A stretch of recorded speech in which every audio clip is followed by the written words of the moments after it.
The film begins by presenting Ralphie, a young Uber driver who crosses boundaries when he continues to gaze at a female passenger nursing her baby. The woman swiftly understands, tells him to stop, and hits him. Just another boring, unremarkable day at work for Ralphie. Afterward, he goes to the gym, where he constantly snaps selfies to monitor his progress.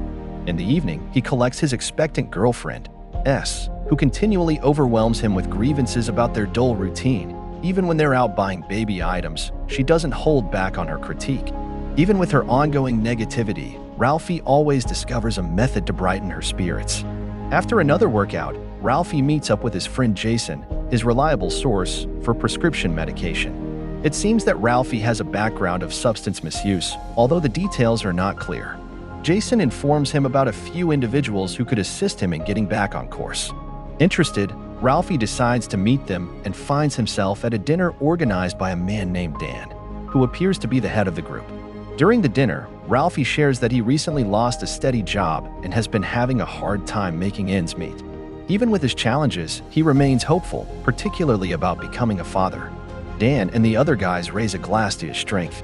As Ralphie watches the group, he sees that they all sport a tattoo, a triangle with a line above it. As the evening comes to a close and Ralphie is ready to go, Dan takes him aside, saying that he sees past his tough facade and understands he hasn't experienced genuine support before. Dan expresses that he was once in a similar situation and wants Ralphie to understand he's not by himself. This moment brings back a quick childhood memory for Ralphie. The following day at the gym, Jason gives Ralphie a pair of sneakers from Dan's group, a quiet indication that they've welcomed him. Later, Ralphie goes to Dan's place, where he meets the other members of the group living in what appears to be a close-knit communal home. Dan, whom everyone refers to as Papa, presents him to the others. They all discuss past challenges and difficulties they've faced, but as the dialogue changes, it becomes evident that many of them harbor strong bitterness toward women. One man reveals that his spouse was unfaithful to him several times, and another angrily refers to her with a derogatory term. After the talk, Ralphie roams around the house and comes across Dan's office, where he sees a gun on the desk.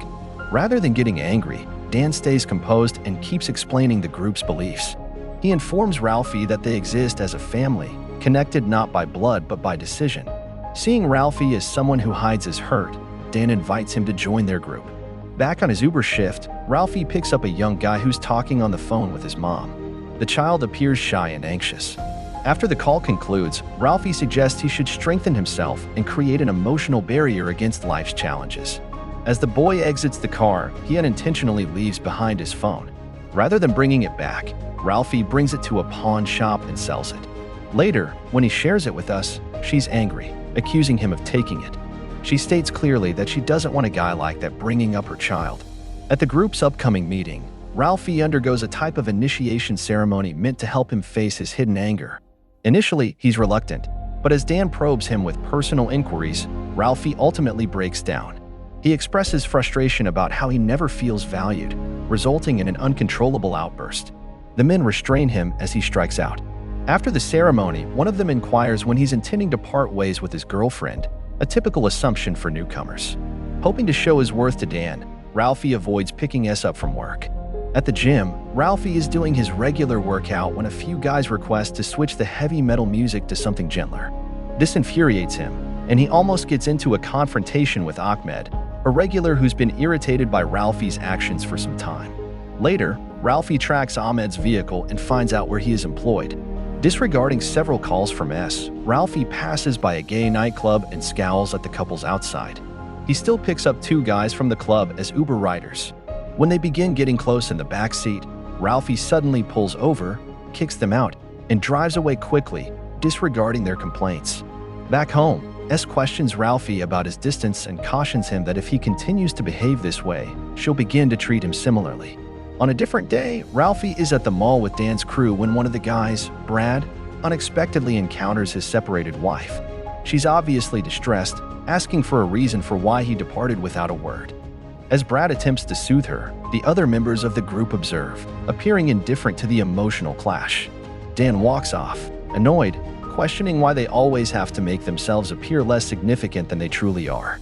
Seeing Brad dispute with his wife, Ralphie begins to feel remorseful about how he's treated S, but Dan swiftly intervenes, encouraging Ralphie to finally take charge of his life.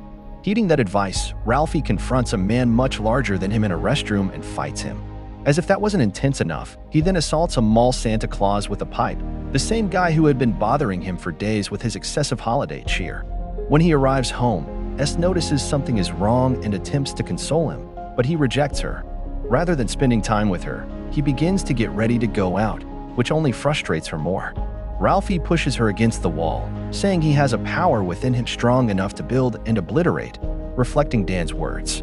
When she appears not to grasp the situation, he confines her in a room and goes directly to Dan's mansion, completely dedicated to becoming part of the group. His choice grants him the formal title of son, and as part of his initiation, he receives the group's distinctive branding seared onto his skin. To endure the pain, he recites their pledge, proclaiming themselves the legitimate leaders of the world, promising to never allow women to seize that power from them. Following the start, Ralphie goes to Dan's office and, with his consent, grabs a gun. As he gestures randomly, he shares details about his past, disclosing that his father left him one Christmas, leaving him to look after his mother. Seeing Ralphie's profound hurt, Dan motivates him to seek revenge for the young boy he used to be, to mend his former self so he never has to experience that hurt again. Overwhelmed with feeling, Ralphie begins to cry and Dan instructs him to say a phrase, "There's no God, only Ralphie."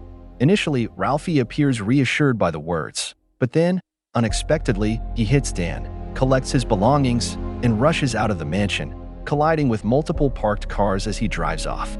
Returning to his regular routine, Ralphie sees Ahmed at the gym and quietly trails him to his job.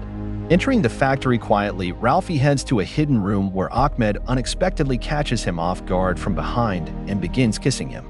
Ralphie pauses initially, but then surrenders to the moment. After they become close, Ahmed proposes they go on an actual date to learn more about one another. Ralphie's reply? He fires at Ahmed without a moment's hesitation. The following day, Ralphie arrives at the hospital, where S has just delivered their son, JC.